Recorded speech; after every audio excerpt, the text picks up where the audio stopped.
The night sky over Anzio erupted in a rhythm that defied every instinct Sergeant James Reeves had learned in 2 years of anti-aircraft warfare. It was the 22nd of February, 1944, and his battery was firing not in desperate bursts, not in the chaotic spray and pray pattern he knew from North Africa and Sicily, but with a mechanical precision that felt almost inhuman. Every 5 seconds, another shell left the barrel. Every 5 seconds, the gun traversed exactly 3 degrees, and every 5 seconds, somewhere in the darkness above the beachhead, another German bomber adjusted its course or fell from the sky. What disturbed Reeves most was not the noise, though the 90mm guns shook the ground with each report. It was the silence between the men. No shouting, no frantic cranking of the manual traverse wheels, no desperate attempts to lead the target while calculating altitude, speed, and deflection in your head while tracers lit the sky and bombs whistled down. The crew simply loaded, and the gun guided by a box of electrical components the size of a refrigerator sitting 20 feet away did the rest. They were servants to a machine that thought faster than they could, and it was saving their lives while making them obsolete. If you're enjoying this deep dive into the story, hit the subscribe button and let us know in the comments from where in the world you are watching from today. 3 months earlier, Reeves would have called it witchcraft. The technical manual called it the M9 gun director, paired with an SCR 584 radar unit. The men called it the mechanical brain, and when it first arrived at their position in southern England in November of 1943, they wanted nothing to do with it. The problem with fighting in 3 dimensions is as old as aerial warfare itself. When a man aims a rifle at a running deer, he must lead the target point not at where the animal is, but where it will be when the bullet arrives. This is intuitive, learned through practice, manageable at distances measured in dozens of yards. But when the target is an aircraft at 15,000 feet, traveling at 250 miles per hour, and your shell takes 13 seconds to reach that altitude, the mathematics become punishing. By 1943, anti-aircraft gunnery had evolved into a strange synthesis of physics, probability, and industrial coordination that still relied heavily on human calculation.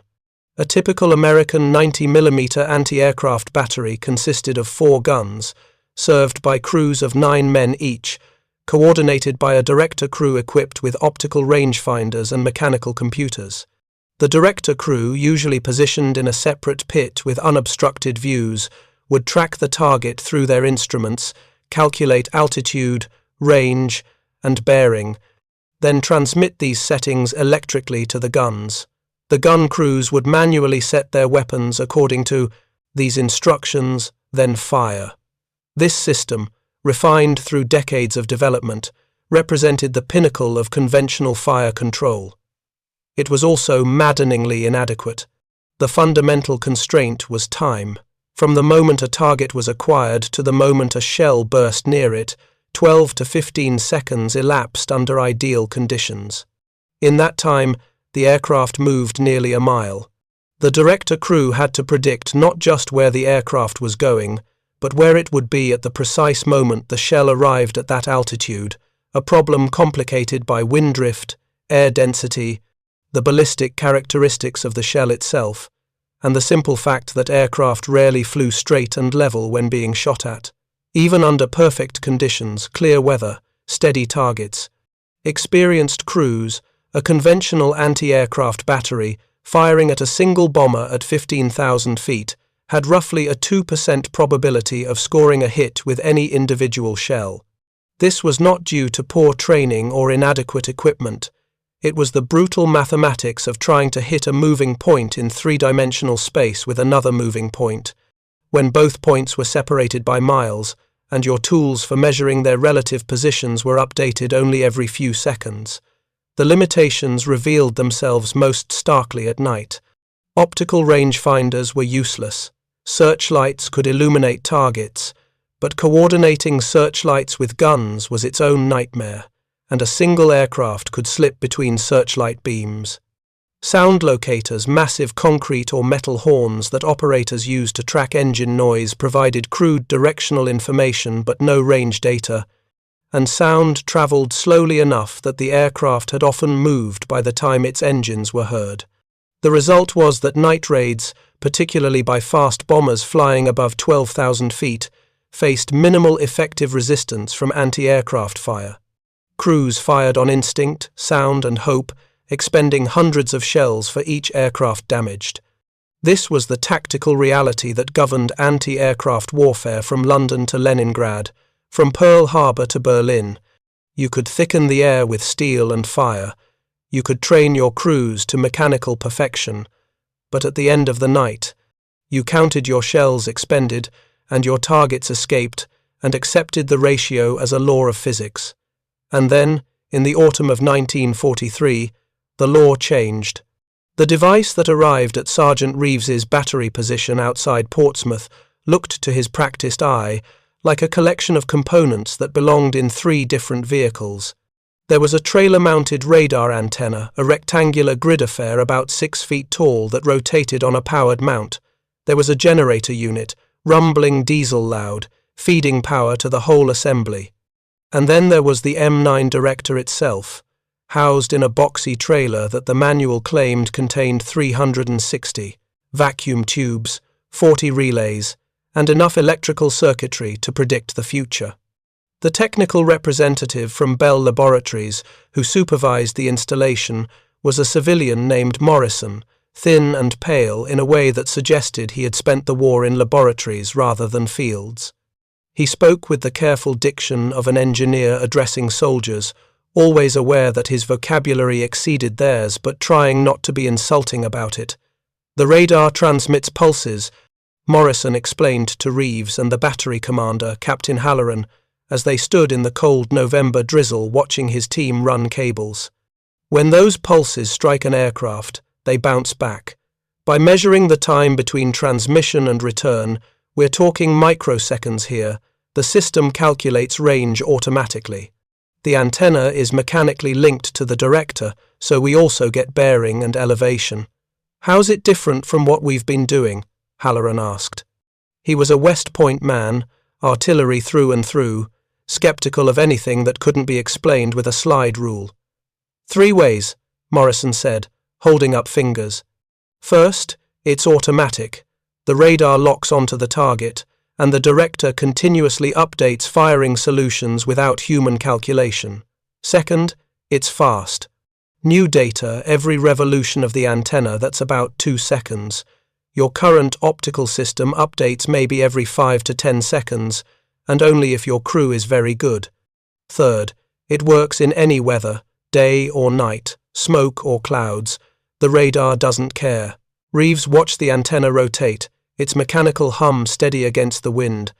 "And it just tells the guns where to point."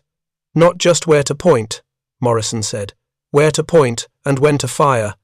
The M9 calculates the future position of the target, where it will be when your shell arrives, and continuously updates that solution. The guns track automatically. Your crews just load and fire on command." It sounded, Reeves thought, like something from a Buck Rogers serial: automatic tracking, continuous calculation, mechanical prediction, and all of it dependent on electrical components that, in his experience, failed whenever exposed to moisture, vibration, or sustained use. "What's the failure rate?" he asked. Morrison smiled thinly. "We're working on it. The first live fire test happened on a grey afternoon in December, with a B-24 Liberator flying a predetermined pattern at 12,000 feet, towing a target sleeve. The battery Reeves's crew on Gun 3 was tasked with tracking and engaging the sleeve using the new system. The rest of the battalion turned out to watch, standing in clusters at a safe distance, smoking and speculating. The radar acquired the target at 8 miles, a green blip on the oscilloscope screen that Morrison and his team monitored inside the director trailer. Reeves, standing at his gun, watched the barrel begin to move on its own, elevating and traversing smoothly, powered by the electrical servos that now controlled it. The sensation was eerie, like watching a puppet move, knowing there were strings but unable to see them. Target locked. Morrison's voice came through the headset, calm and technical. Tracking solution updated. Guns are hot in 10 seconds. The B-24 droned overhead, visible now, towing its bright orange sleeve 1,000 feet behind. Reeves's crew stood ready, shell loaded, waiting for the command to fire. The gun continued its smooth traverse, leading the target by what looked to Reeves like an absurd amount, 20 or 30 degrees ahead of where the sleeve actually was. "Fire," Morrison said. The gun roared, the shell departed. 5 seconds later, another shell loaded, and the gun fired again without any adjustment from the crew, then again, and again. 12 rounds in 60 seconds, each one fired automatically when the director determined the solution was optimal. Reeves didn't see any hits, the bursts were too far away, small black puffs against the grey sky. But Morrison, monitoring the radar return, noted that 3 shells had passed within 50 feet of the sleeve. On a combat target, an aircraft, rather than a small piece of fabric that would have been 3 kills or critical damages out of 12 rounds fired. The math was staggering. Traditional doctrine held that it took several thousand rounds of anti-aircraft fire to down a single aircraft. This test suggested the new system might do it with a few dozen. Captain Halloran, watching from the director's position, asked the question everyone was thinking: does it work this well in combat? Morrison closed his notebook. "That," he said quietly, "is what we're about to find out." The answer came in January of 1944, though not in England. The first full battery of SCR 584 and M9 equipped guns went to the Mediterranean, deployed to the Anzio beachhead where German air attacks were methodical and relentless. The beachhead, carved out of the Italian coastline 30 miles south of Rome, was supplied entirely by sea.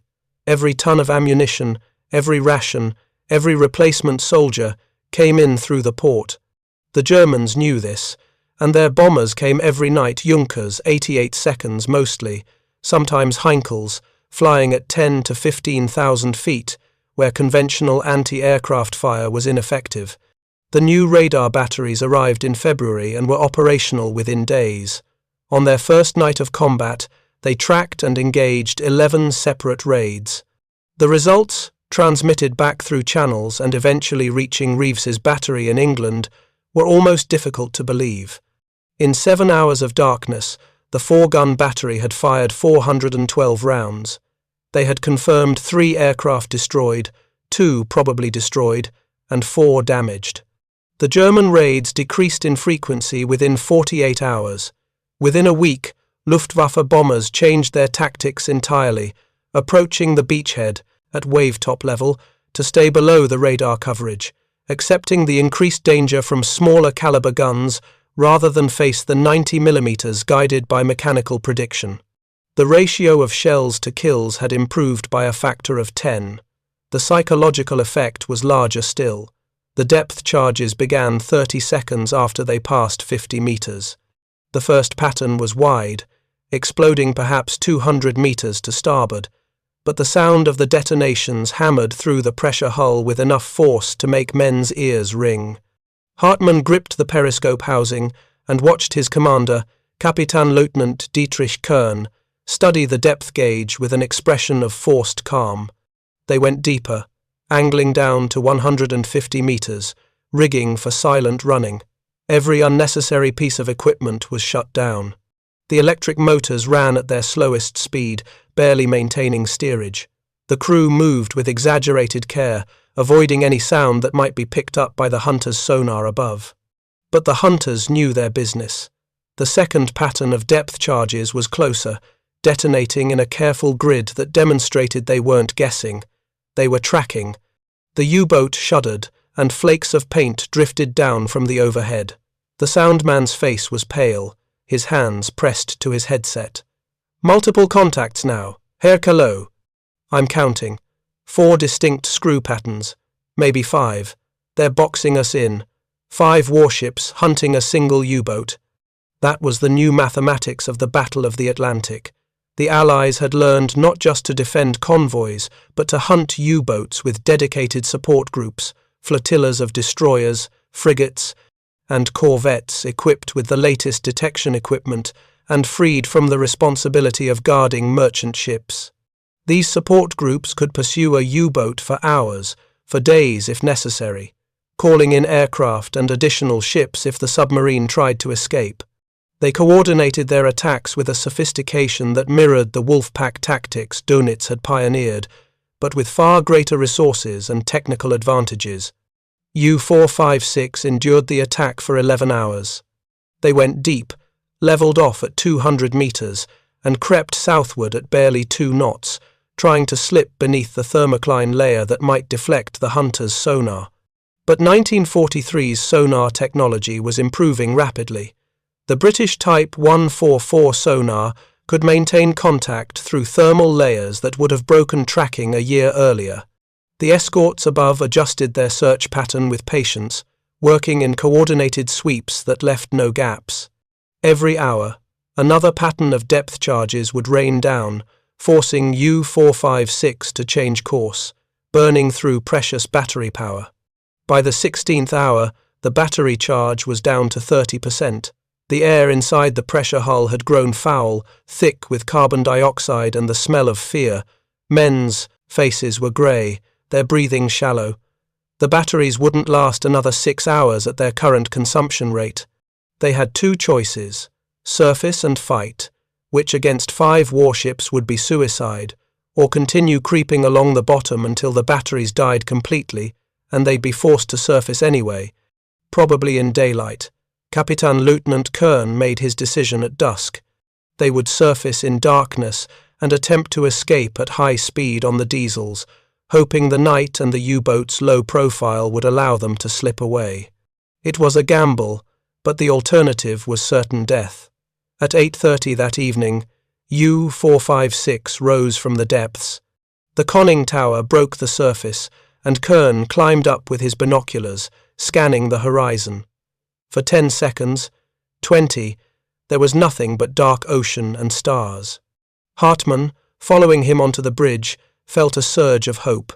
Then a searchlight snapped on, blinding white, fixing them like an insect on a pin.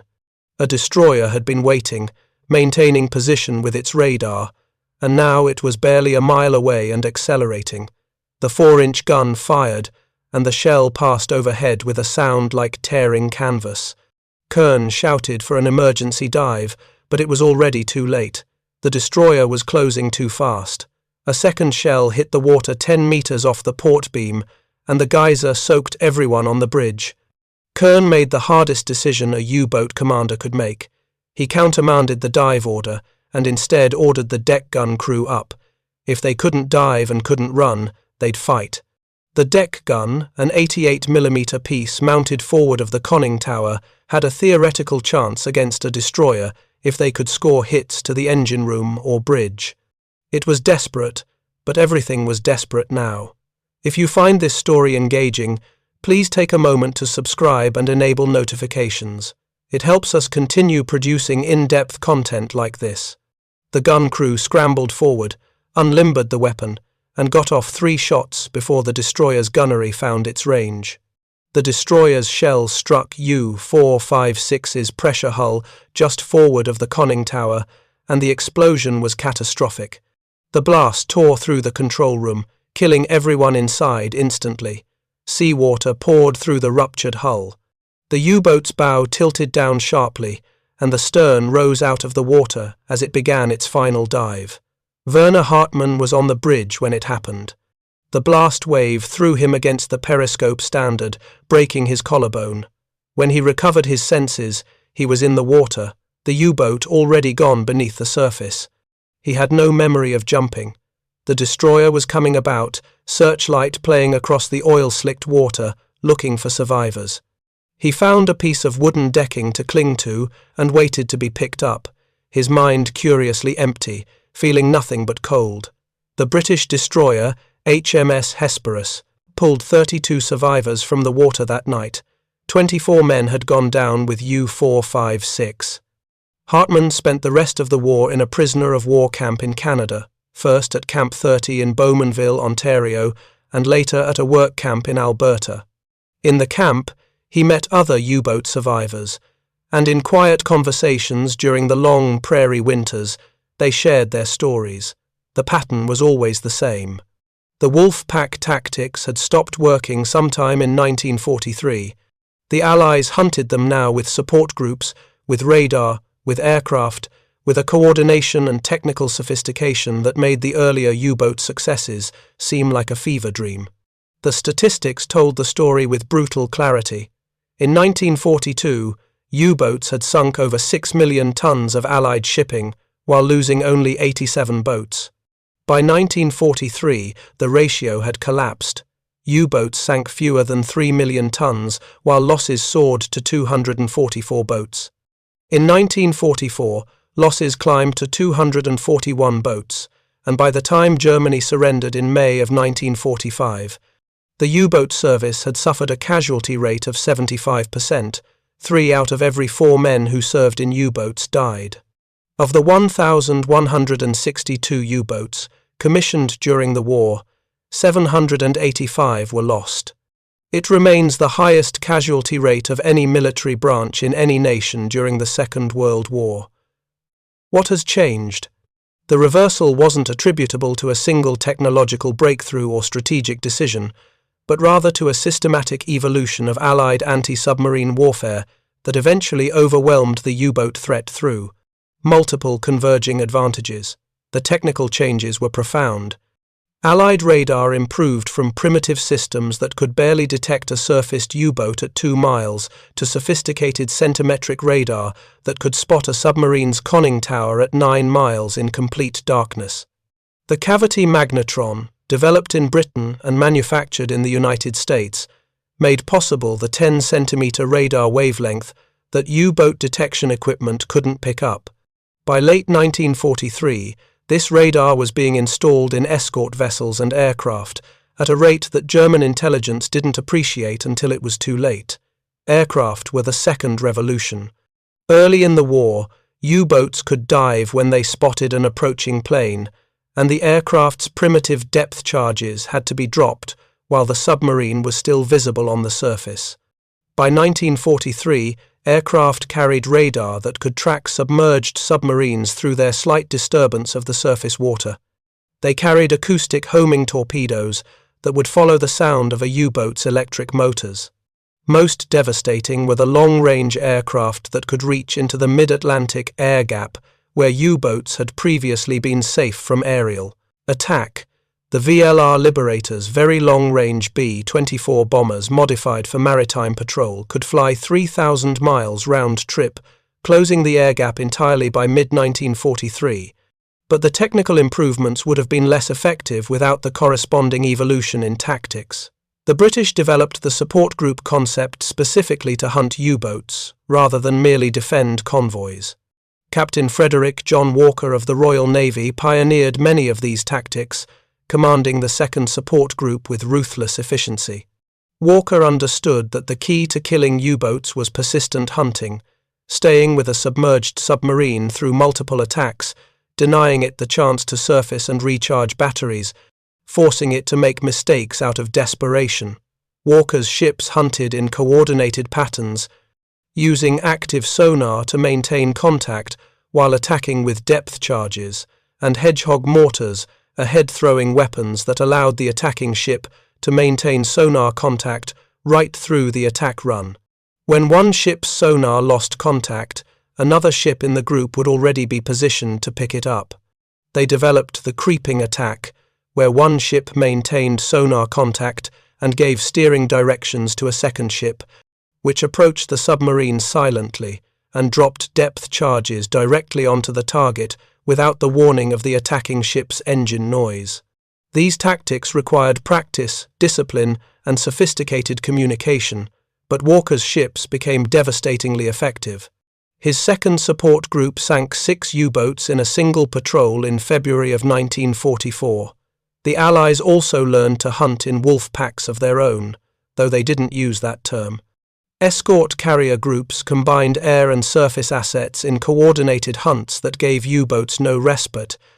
A typical carrier group included an escort carrier with a dozen aircraft and 4 to 6 destroyers or destroyer escorts. When a U-boat was detected, aircraft would track it from above, while surface ships converged from multiple directions. If the submarine dived, aircraft would drop sonobuoys, floating acoustic sensors that could track its underwater movement. The surface ships would attack based on the sonobuoy's data. If the submarine tried to surface and run, aircraft would strafe it with machine guns and drop depth charges. The combination was nearly impossible to escape. The U.S. Navy developed these tactics to a high art, particularly in the Battle of the Atlantic's later years. Task Group 21.12, commanded by Captain Daniel Gallery, hunted U-boats with a systematic methodology that combined intelligence analysis, technical assets, and aggressive pursuit. In June of 1944, Gallery's group detected U-505 off the coast of West Africa. Instead of sinking it, they pursued it for 8 hours until the submarine was forced to surface with depleted batteries. Gallery's ships then closed in from multiple directions, and U-505's crew surrendered. It was the first enemy vessel boarded and captured by the U.S. Navy since the War of 1812, and the intelligence hall codebooks, cipher machines, and technical documents was extraordinary. Perhaps most importantly, the Allies learned to exploit their intelligence advantages with ruthless efficiency. Ultra-decrypts of German naval codes gave Allied planners near real-time knowledge of U-boat positions, patrol areas, and operational orders. High-frequency direction finding allowed escort groups to locate U-boats from their radio transmissions.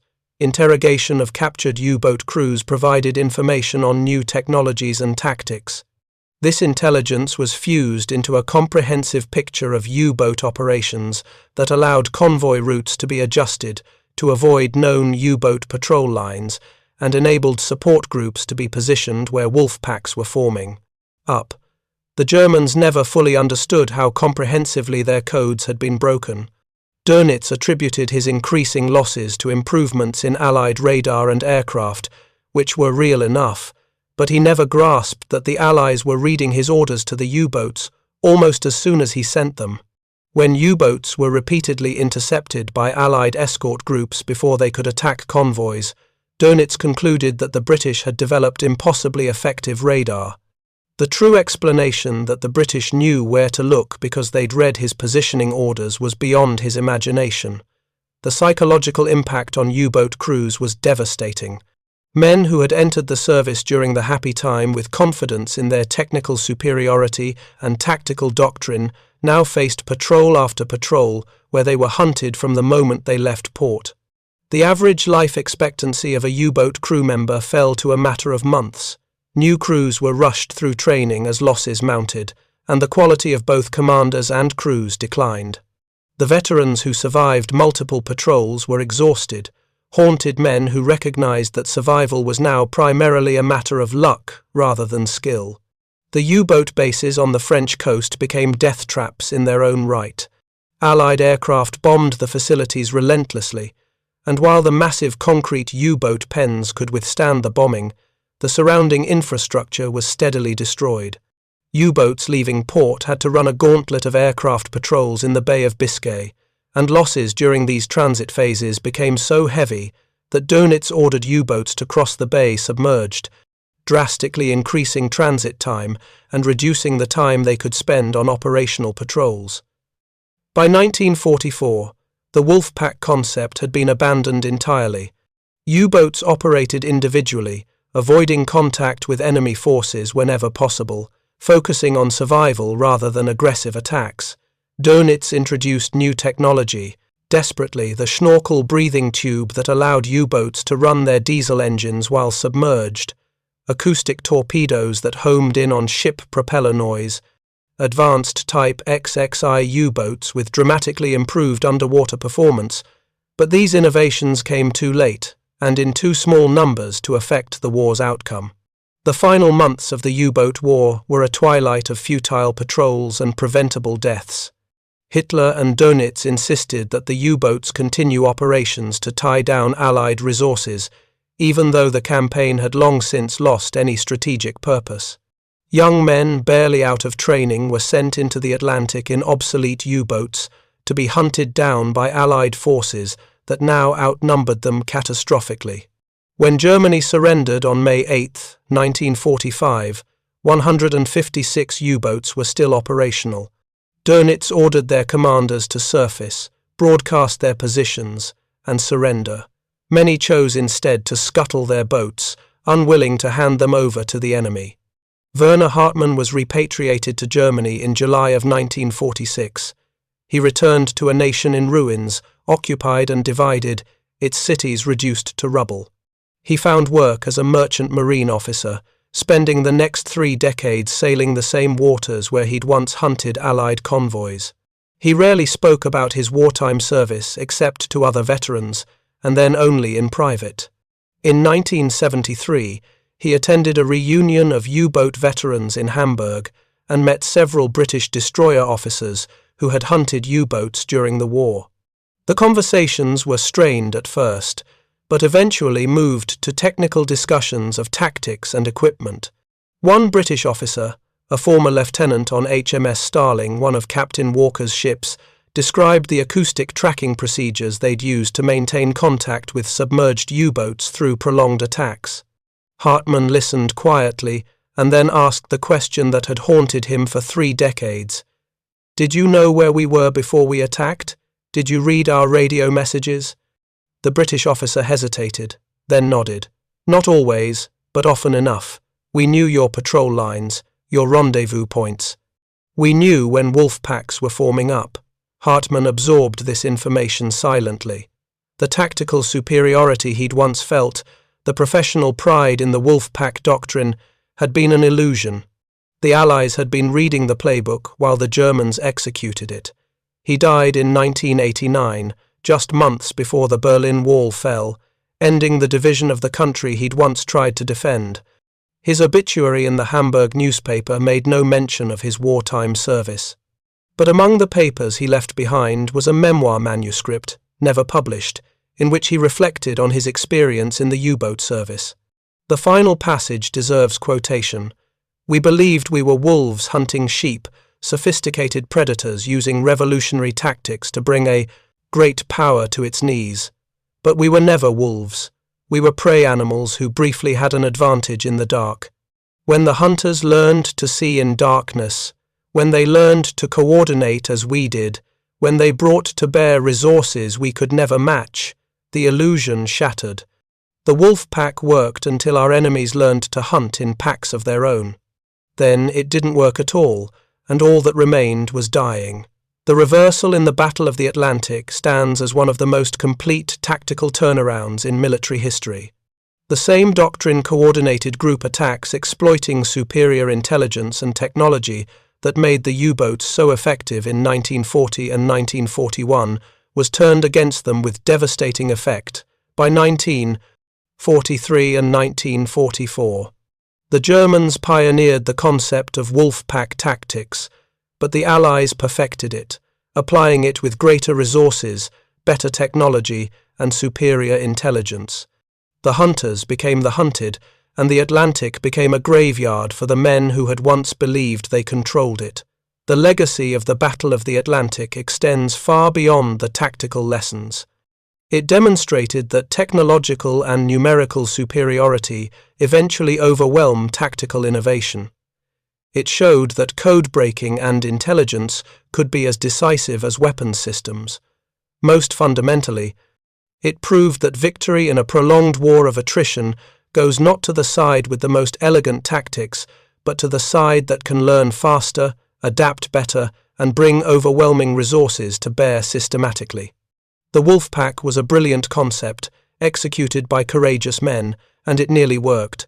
But brilliant concepts executed by courageous men are not enough when facing an enemy who can match your coordination, exceed your technology, read your communications, and replace losses faster than you can inflict them.